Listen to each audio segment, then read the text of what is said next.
الشيطان الرجيم بسم الله الرحمن الرحيم ولقد خلقنا الانسان او خامخا په تاقی سره پیدا کړی دی موږ انسان من صلصال د وچې خاورې نه من حمئ د اخکلی شوي نه مسنون چې خمیره کړی شوي والجان پیدا کړی دی موږ پیری یعنی پلار د پیریانو خلقناه پیدا کړی دی موږ دا من قبل مخکې د دینا من نار السموم دا غورنا چې هغه د سوځونکې و اذ قال او یاد کا وخت کله چې فرمایل ربک رب ستا للملائکة فرشتو ته انی خالق یقینا ز پیدا کوونکی یم بشرا یو انسان من صلصال د خاورنا من حمئ د اخکلی شوي نه مسنون خمیره کړی شوي نه فاذا سویته پس کله چې زه برابر کم د لره ونفخت پوکې وهم فيه په د کې من روحي د روح خپلنا فقعوا له نو پریوزی تاسو دتا ساجدین سجده کونکی فسجد الملائکتو پس سجده وکړه فرشتو کلهم ټولو اجمعون په یو ځل باندې الا مگر ابلیس ونکړه ابا انکار وکړو ان دې خبرې نه یکونه چې شي هغه مع ساجدین د سجده کونکو نه قال یا ابلیس او فرمایل الله تعالی ای ابلیس مالکا سو زردستا ان دې خبرې لا تکونه چې نشوي ته مع ساجدین د سجده کونکو سره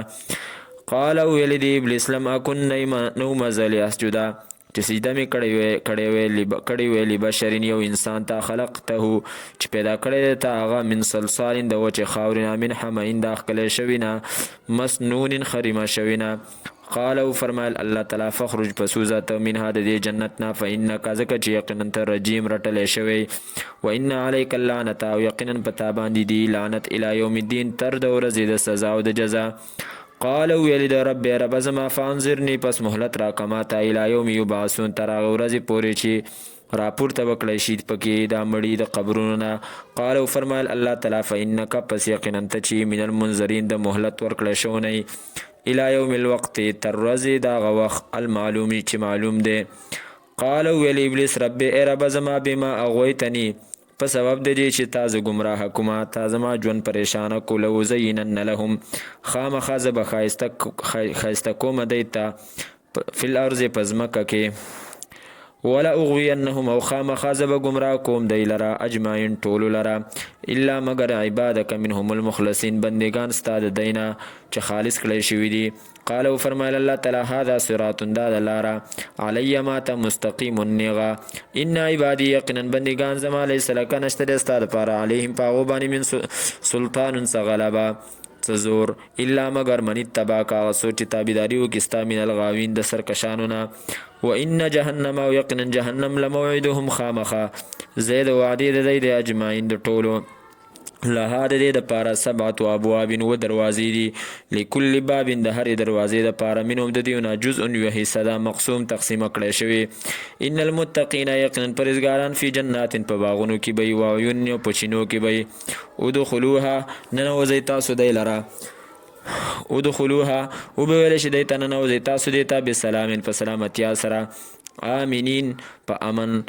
ونزانا او راو بباسو منگا ما هغه څه فی صدوریم چې په سینو د دوی کې من غلین د خفګان نه اخوانا په داسې حال کې چې ورونه به دی علی سرورین په تختونو باندې متقابلین یو بل ته مخامخ لا یمسهم نه به رسیږي دی ته فیها په هغې کې نه سمون ستړیوالی ستوماني وما هم او نه به دی منها د هغې نه بمخرجین ایستلی شوي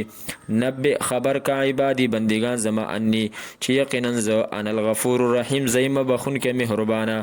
وان عذاب یو یقینا عذاب زما هو العذاب العلیم امدغه دی عذاب دردناک ونبئهم او خبر کدی لره عن ضیف ابراهیم په باره د میلمنو د ابراهیم علیه السلام کې اذ دخلوا کله چې راننوتل دی علیه دی ابراهیم علیه السلام خواته فقالوا ویل هغوی سلاما سلام دی قالو فرمایل ابراهیم علیه السلام انا منکم یقینا منګه ستاسو نه وجلون یریدونکي وقالو ویل هغوی لا توجل مه یریږه انا نبشرک یقینا منګه زیره درکو تا ته بغلام علیم پالک پویا سره قالو ویلی حضرت ابراهیم بشرتمونی آیا تاسو زیره راکوئ ما ته علی ان سره د دې نه مسنی الکبرو چې را رسېدلی دی ما ته بوډاوالی فبما تبشرون پس باندې تاسو زیره راکوئ ما ته قالو ویل هغوی بشرناک منګه زیره درکو تا ته بالحق په رښتیا فلا تکن پس مه کېږه ته من القانتین د ناامیدي کوونکو نه قالو فرمایل حضرت ابراهیم علیه السلام ومن یقنتو او نه نا امیده کیږي من رحمت ربه د رحمت در خپلنا الا الضالون مگر گمراهان. قالو فرمایل ابراهیم علیه السلام فما خطبکم پس دې لوی کار ستاسو لیږلی شو. قالو ویل هغوی انا ارسلنا یقینا موږ را لیږلی شوي الی قومنا قوم ته مجرمین چې هغوی د جرم کوونکي الا آل لوط مگر کورنۍ د لوط علیه الصلاة والسلام انا یقینا موږ لمنجوهم خامخا بچ کوونکي دی لره اجمعین ټولو لره الا امرأته مگر ښځه د ده قدرناها اندازه کړې ده موږ دی لره قدرناها مقرر کړی موږ اندازه کړې ده موږ د هغې په باره کې انها چې یقینا هغه لمن الغابرین خامخا د وروستو پاتې کیدونکو نه ده په عذاب کې.